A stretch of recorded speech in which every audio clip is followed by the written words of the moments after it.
لله العزيز الغفار والصلاة والسلام على سيد الأبرار أشهد أن لا إله إلا الله وحده لا شريك له وأشهد أن محمدا عبده ورسوله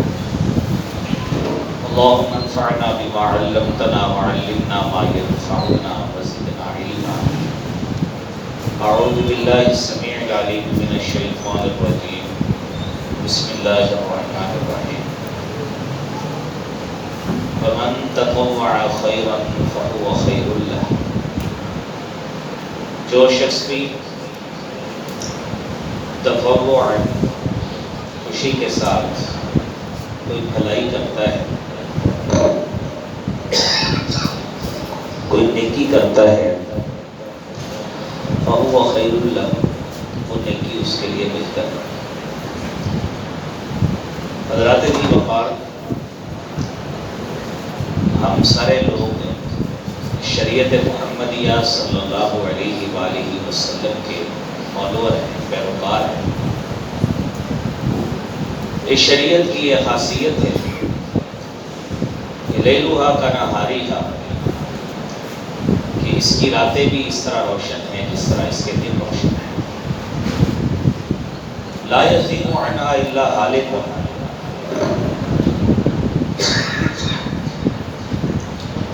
اور اس رستے سے،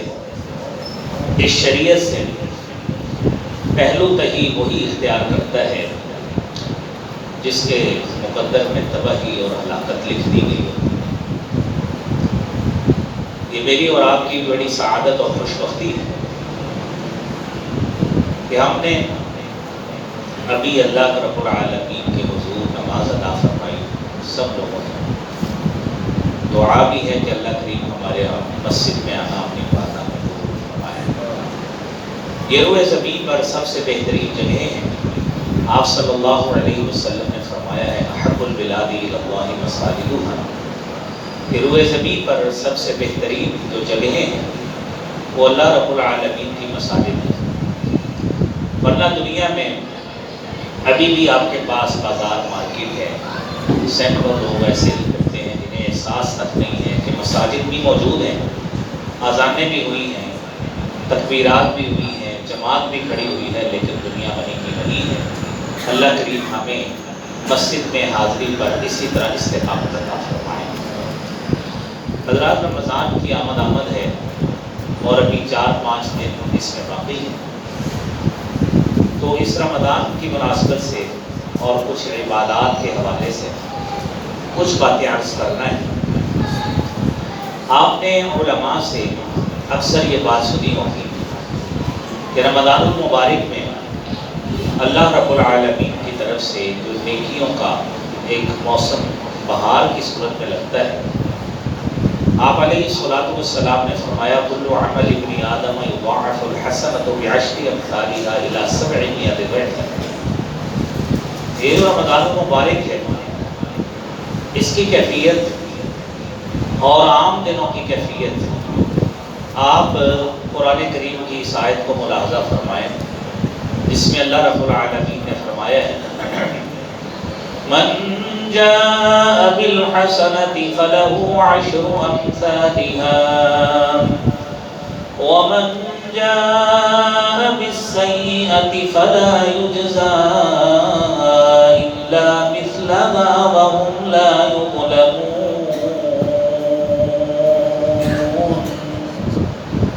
جو شخص ایک نیکی لے کے آئے گا عام دنوں فلہ عشر امثالها، اس کے لیے کم از کم اللہ رب العالمین اس کو 10 سے ضرب دے کے اس کے کھاتے میں ثواب لکھ دیتے ہیں۔ یہ عام دنوں کی کیفیت ہے۔ اور جو حدیث آپ نے سماعت فرمائی، فرمایا کل عمل ابن آدم یضاعف الحسنۃ بعشر امثالها الی 700 ضعف، کہ ابن آدم کا ہر عمل اس کی ایک نیکی 10 گنا، 10 سے لے کر الی 700 ضعف 700 گنا تک پہنچتی ہے۔ اور دوسری حدیث میں آتا ہے الی ضعاف کثیرہ، بندے کا خلوص جتنا زیادہ ہو وہ مالک رحمتوں والا ہے، وہ اس سے بھی بڑھا دے تو اس کی مرضی ہے، اسے تو پوچھنے والا ہے۔ یہ عمل ہے۔ اور جو روزہ ہم نے رکھنا ہے،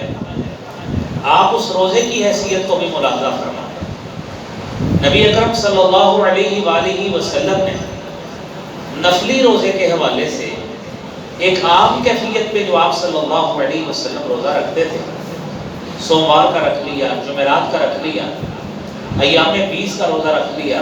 عرفہ کا روزہ رکھ لیا، عاشوراء کا روزہ رکھ لیا۔ حضور کریم صلی اللہ علیہ وآلہ وسلم نے عام روزے کے حوالے سے یہ بات فرمائی، فرمایا من صام یوما فی سبیل اللہ، جو شخص اللہ کی رضا کے لیے ایک روزہ رکھتا ہے، زیادہ نہیں، ایک روزہ اللہ کی خوشنودی کے لیے، بعد اللہ وجہہ عن النار 70 خریفا، اللہ کریم ایک روزے کی بدولت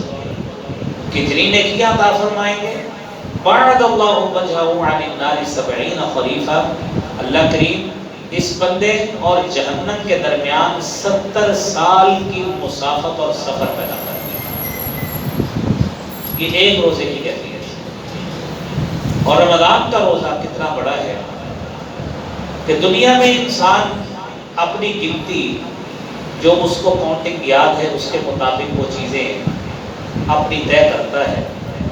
معاملات اس کے مطابق کرتا ہے، رقم کا تعین اس کے حوالے سے کرتا ہے۔ اللہ رب العالمین نے جو باتیں ہمیں بتائی ہیں، نبی کریم صلی اللہ علیہ وسلم نے فرمایا یقول الرب تبارک و تعالی، کہ رب کائنات نے فرمایا الا الصوم،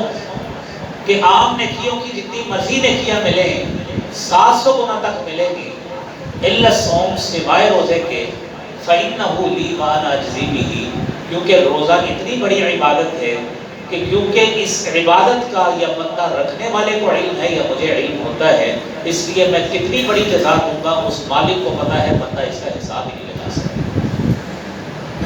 بیٹی پاس تو یہ کیفیت ہے روزے کی۔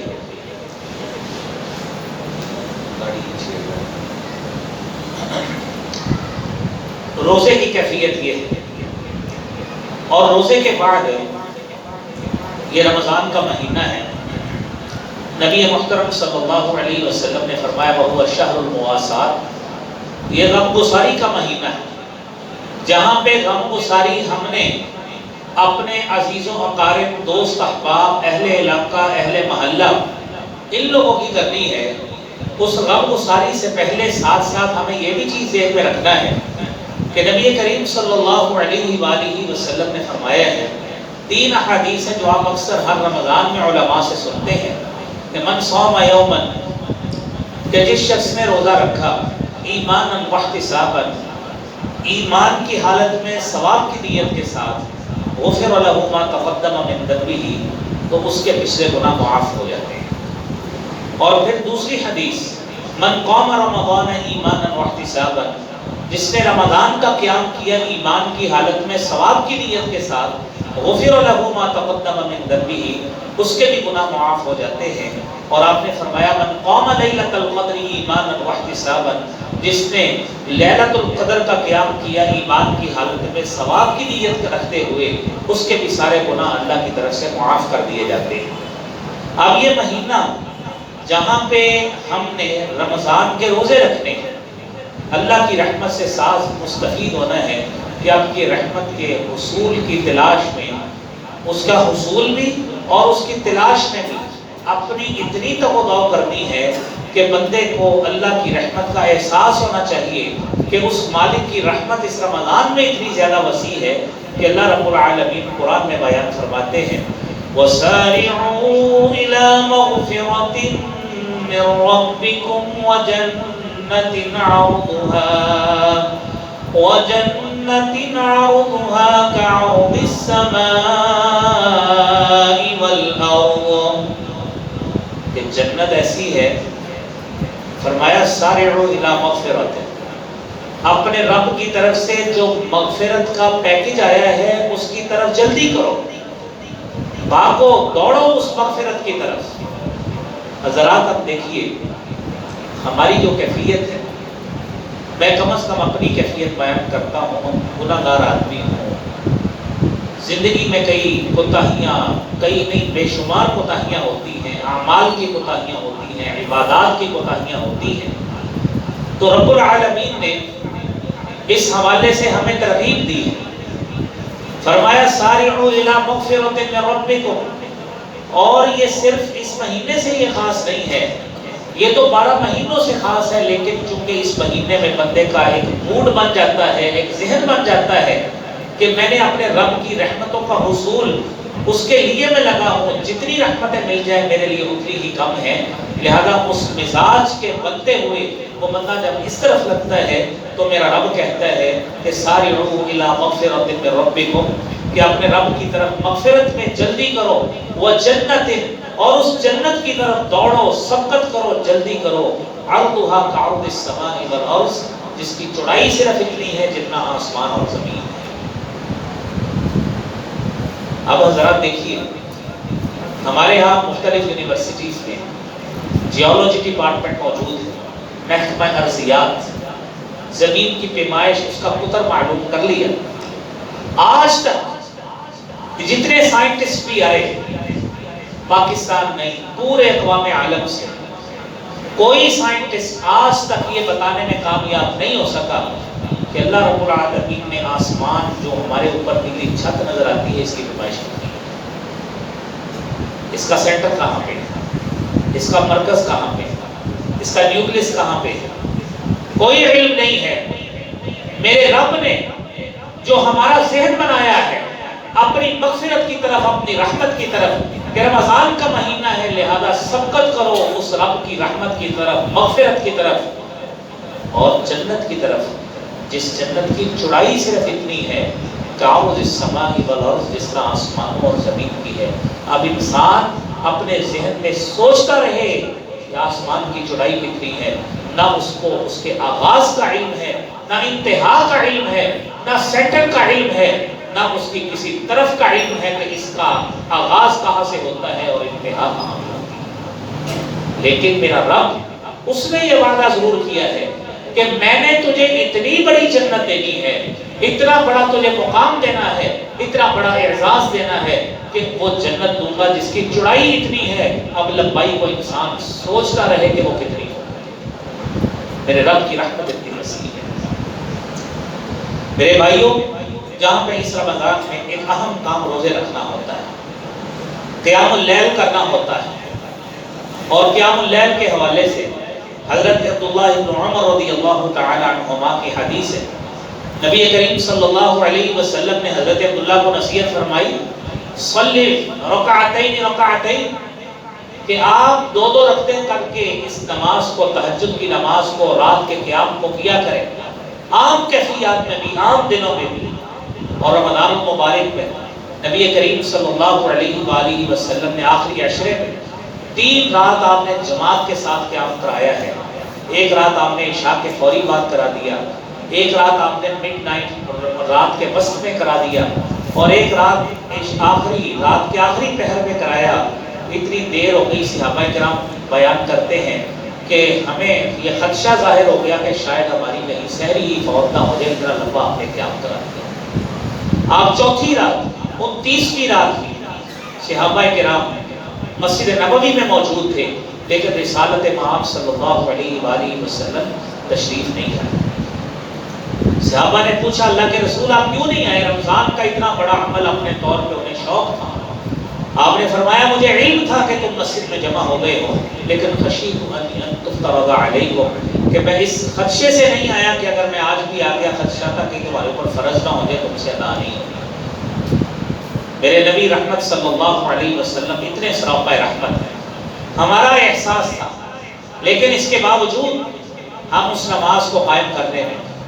اور اس نماز کا اہتمام کرنے میں، اس میں قیام کرنے میں، قرآن کو سننے میں،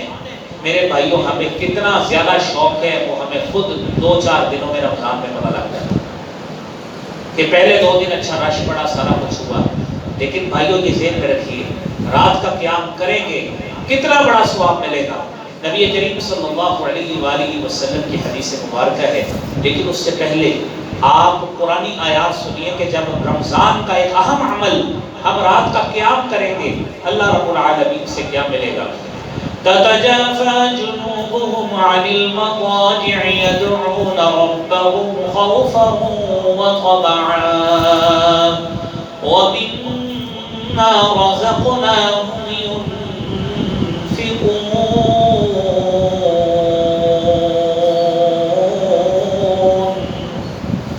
یہ مومنوں کی یہ خاصیت ہے، اہل ایمان کی یہ خصوصیت ہے، ان کے پہلو بستروں سے الگ ہوتے ہیں، جڑ کے نہیں بستروں سے لیٹے رہتے، رات کو اٹھتے ہیں، یدعون ربهم خوفا وطمعا، رات کو اپنے رب کو یاد کرتے ہیں، رب کے سامنے عاجزی کے ساتھ، انکساری کے ساتھ، گریہ زاری کے ساتھ رب کے سامنے کھڑے ہوتے ہیں، قیام کرتے ہیں، نماز پڑھتے ہیں، اپنے رب کو مناتے ہیں، اور اپنے رب کے حضور کھڑے ہو کر، بیٹھ کر، ہاتھ اٹھا کر جو بھی عبادات کے پوسچر اللہ تعالیٰ کی طرف سے شریعت میں مشروع ہیں، ان سب کو بروئے کار لا کر اپنے رب سے ڈرتے ہوئے بھی اور رحمت کی تمنا لاتے ہوئے بھی اپنے رب کو بنانے کی کوشش کرتے ہیں۔ یہ مومنوں کی خاصیت ہے۔ اور حضور کریم صلی اللہ علیہ وآلہ وسلم نے فرمایا، یہ آخری حدیث ہے، بات ختم کر دینی ہے، آپ نے فرمایا علیکم بقیام اللیل، رات کا قیام کیا کرو۔ رمضان کے عمل روزہ رکھنا بڑی اچھی بات ہے، تلاوت قرآن ہے، رات کا قیام ہے، اور اس رات کے قیام کی فضیلت سنیے۔ علیکم بقیام اللیل، رات کا قیام کیا کرو، لازم پکڑ لو اپنے اوپر، اپنے رب کو منانا ہے۔ کیوں؟ انہ دأب الصالحین قبلکم، تم سے پہلے جتنے بھی نیک لوگ تھے، پارسا لوگ تھے، اللہ رب العالمین سے ڈرنے والے لوگ تھے، اللہ رب العالمین کی خشیت اختیار کرنے والے لوگ تھے، ان کا یہ خاصہ تھا کیا؟ انہ دأب الصالحین قبلکم، جتنے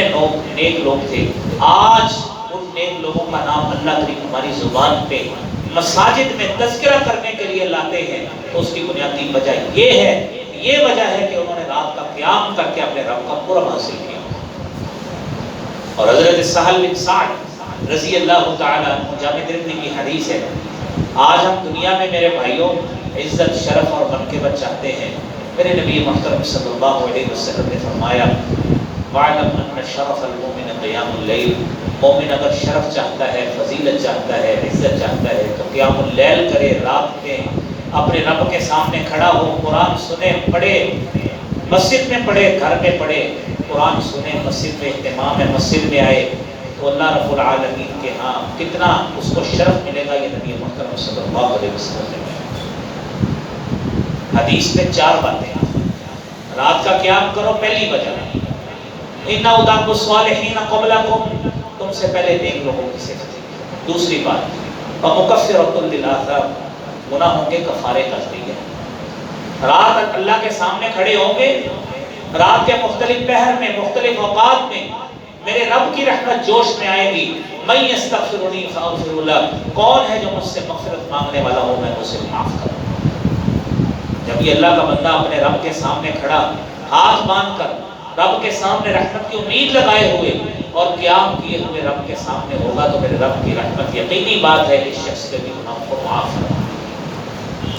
اور تیسری بات آپ نے فرمایا وَمَنْهَاتٌ لِلْآثَامِ، یہ رات کا قیام گناہوں سے رکنے کا ذریعہ ہے۔